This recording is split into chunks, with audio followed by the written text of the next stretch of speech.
Majority of people जो देखते हैं, हमसे बात करते हैं, उनमें वो बहुत बड़े एक वास्ट मार्केट में बाइंग करते हैं और ट्रेडिंग करते हैं, तो वहाँ उनके लिए फिर उनके पोर्टफोलियो में वो गिरावट काफ़ी बड़ी दिखाई देती है। तो ऐसे में अब इसी का एक कॉम्प्लीमेंट्री सवाल फिरोज सर, और वो ये कि जब ऐसी स्थिति हो, अब जैसे भी हम समझे वॉलेटिलिटी को, वो सबके लिहाज से अलग अलग हो जाती है, कौन किस सेक्टर में किस तरह के शेयर्स में डील कर रहा है, तो क्या अगेन एसआईपीज एक बेहतर ऑप्शन हो जाता है रादर देन आप डायरेक्टली जाके किसी पर्टिकुलर स्क्रिप्ट में या शेयर्स में डील करें?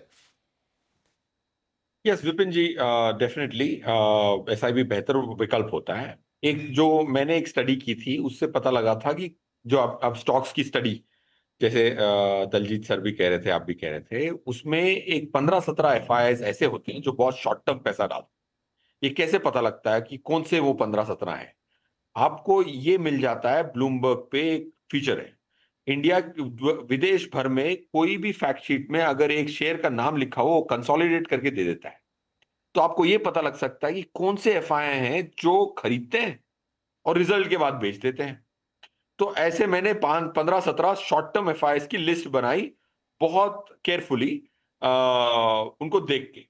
राइट, तो जो भी शेयर में ये 15-17 नाम दिखें, तो वो शेयर में गिरावट की या एग्जैजरेटेड राइज की बहुत ज्यादा संभावना। That's one reason why volatility happens in NSC small cap 250 stocks.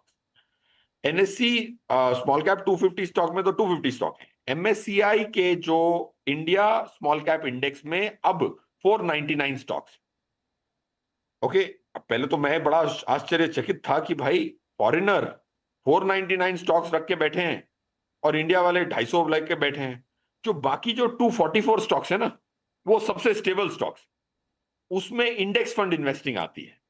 So point मैं ये कह रहा हूं कि अगर आपने स्टॉक का कारोबार ही करना है, इंडेक्स से जाके स्टॉक में जाना है, तो आपने अगर सिर्फ फंडामेंटल देखना है तो आपको उतार चढ़ाव आज कौन खरीदेगा?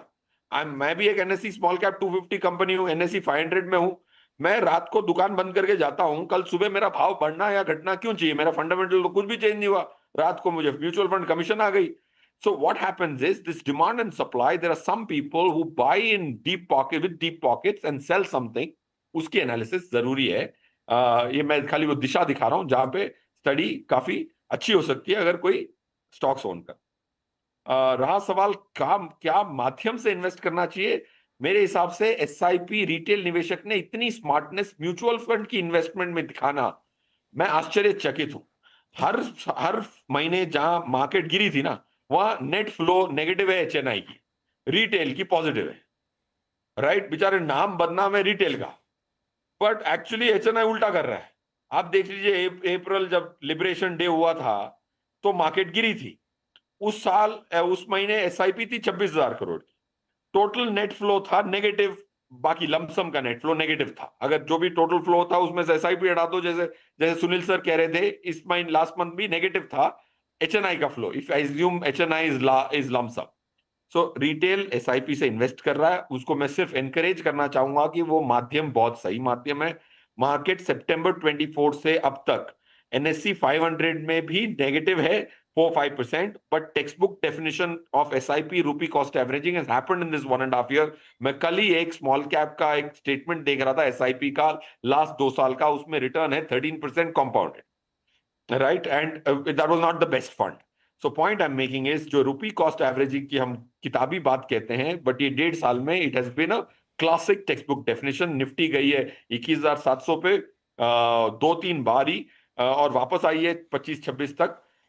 तो इस वॉलिटिलिटी से एसआईपी वालों का फायदा हुआ है, इसीलिए वो डटे हुए हैं। 31,000 करोड़ एक्चुअली दिसंबर में भी 31 था, जनवरी में भी 31 था। लोग कहते हैं ये सेम था, नहीं था। नवंबर के लास्ट डे की एसआईपी काउंट नहीं हुई थी, इसीलिए अगर आप वो नॉर्मलाइज करेंगे तो दिसंबर का नंबर से जनवरी का नंबर 1200 करोड़ ज्यादा है, क्योंकि जनवरी के पूरे 31 दिन में एसआईपी की डेबिट्स बराबर हुई थी।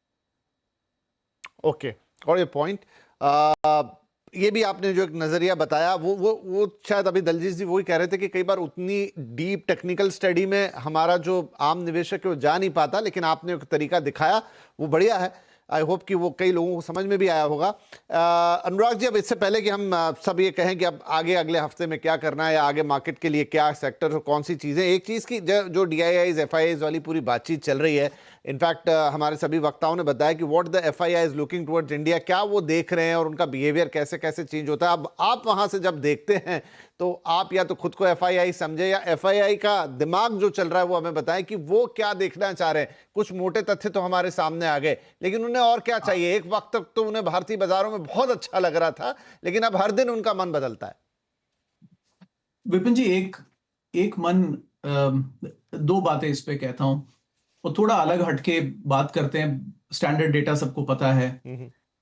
एक एग्जिट इंडिया एक ट्रेड का एक परसेप्शन बना हुआ है तकरीबन।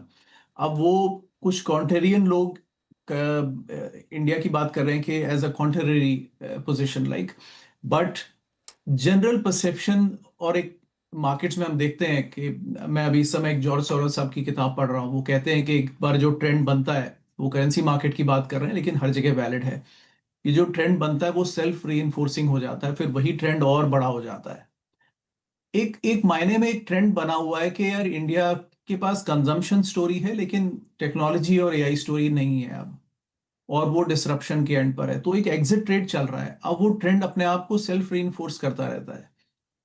आई डोंट थिंक इसमें इंडिया कुछ डायरेक्टली ऐसे चेंज कर सकता है शॉर्ट टर्म में। अब वो ट्रेंड चल रहा है तो वो चलेगा, और वो हम देख रहे हैं बहुत पहले से चल रहा है। तो अब उसके अलग रीजंस हो सकते हैं, लेकिन बाकी कुछ इस बात में कितनी सच्चाई है ये समय तय करेगा।